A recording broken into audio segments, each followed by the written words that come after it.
No extra motivation needed. The playoffs continue in the metro area, and two teams battle for a spot in the 5A quarterfinals in our game of the week. Two Catholic League rivals meet once more, both trying to take one step closer to a state title. And the area's top junior quarterback looks to keep his team alive for one more week. All that tonight on 4th Down Friday.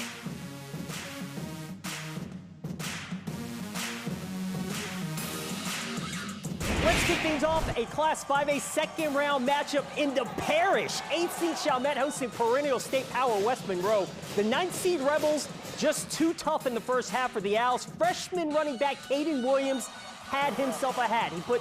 He puts West Monroe up 7-0 on that touchdown run, and then gets his second one in the opening quarter off the pitch there. Rebels up 14-0 after one. Second quarter, West Monroe knows how to run the rock, run the option, the pitch out to Williams this time, and he takes his 48 yards for the touchdown. The Owls defense did get a pick six. That was their only score in this one. Chalmette's magical season, which saw it win its first outright district title since 2004, comes to an end, 49-7, the final.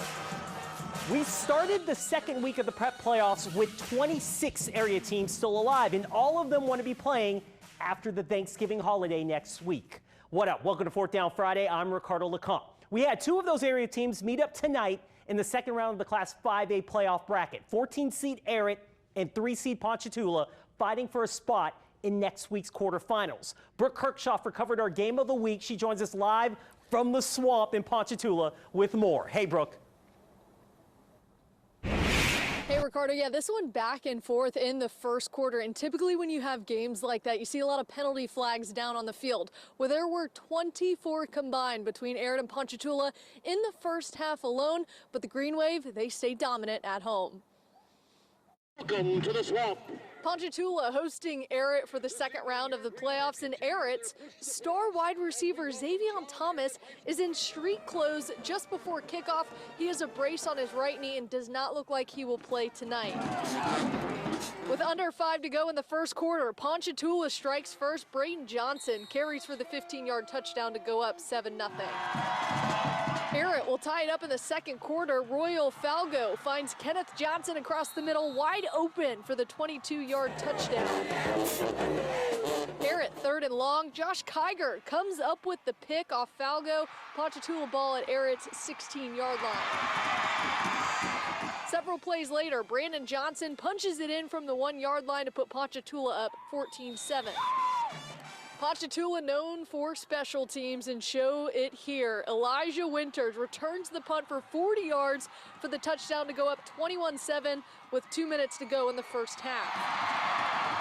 What can Braden Johnson not do this time? Johnson with the pick six drags multiple Errett players with him into the end zone for the 21-yard touchdown. Ponchatoula converts for 2 and are up big 29-7 at the half. Ponchatoula up 36-7 early in the second half. Nolan Tribble finds DeMontrell Osby across the middle for the touchdown. Ponchatoula up 43-7. The Green Wave just continue to roll. Braden Johnson again for the score, this time for 75 yards. Ponchatoula up 50-7 and go on to win it from there. Yeah, it was a lot closer than the score. I mean, in the middle of the second quarter, they had us on the ropes. I mean, we were really, really struggling, and their best player didn't play number one, and he's a great player, so that hurt them. But I was glad how we responded in the middle of the second quarter, got going, played great defense again, and we'll continue to play great defense. We got a chance. This feels amazing because we knew that John Ehret was a good team. We knew that we were a good team. We knew it was going to be a good game. So we came out and did what we were supposed to do and got the win. It's exciting, I'm just really doing anything I can to bring us to the state championship and win it, like everybody been talking about it. So hopefully it comes true. Ponchatoula goes on to win it 50-7, and they will take on Ouachita on the road coming up next. But Errett was without Xavion Thomas. He had a non-contact knee injury Tuesday in practice. They really hurt without him here tonight. But Ponchatoula moves on. That's going to do us for us here at the Swamp. Live in Ponchatoula, Brooke Kirchhofer, 4th Down Friday. Back to you. All right, Brooke, Ponchatoula looking real good. Thank you very much. Staying in the 5A bracket, 4-seed Destrehan and 13-seed Woodlawn out of Baton Rouge facing off at Wildcat Stadium this evening. Woodlawn takes an early 7-0 lead. Javian Hayes runs it in from 10 yards out.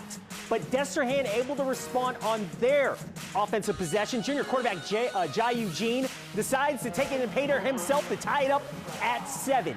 After Destrehan forces a Woodlawn turnover, Brandon Freeman makes Woodlawn pay, finds a hole and races 15 yards for the touchdown. Wildcats take a 13-7 lead and they go on to win 29-20. The Wildcats will host Ruston in the state quarterfinals.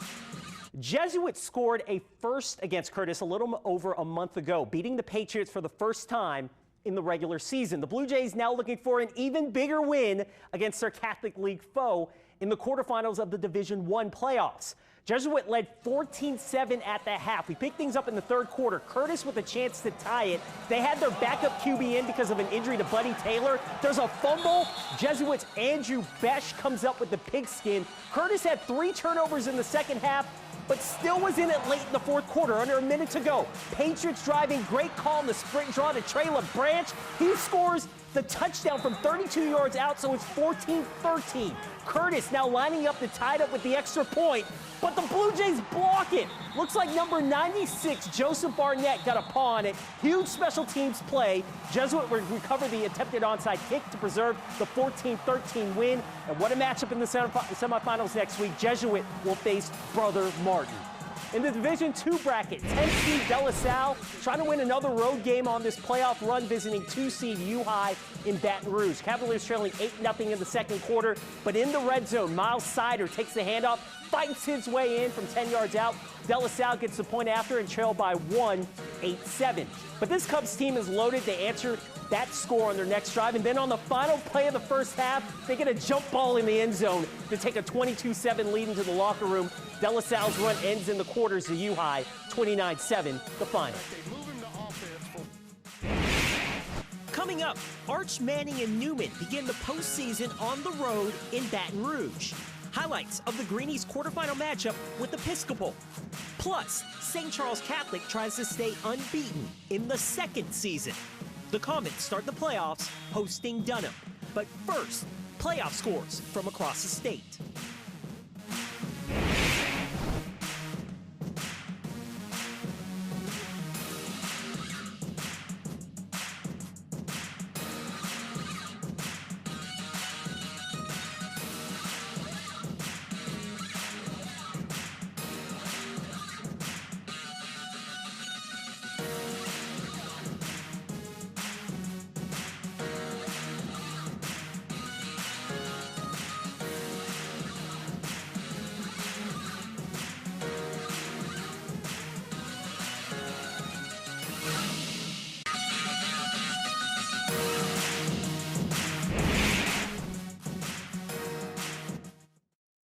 St. Charles Catholic wrapped up an undefeated regular season and earned the 3 seed in the Division III bracket. Now the Comets want a return trip to the final. To do that, they've got to win 2 games tonight and next week.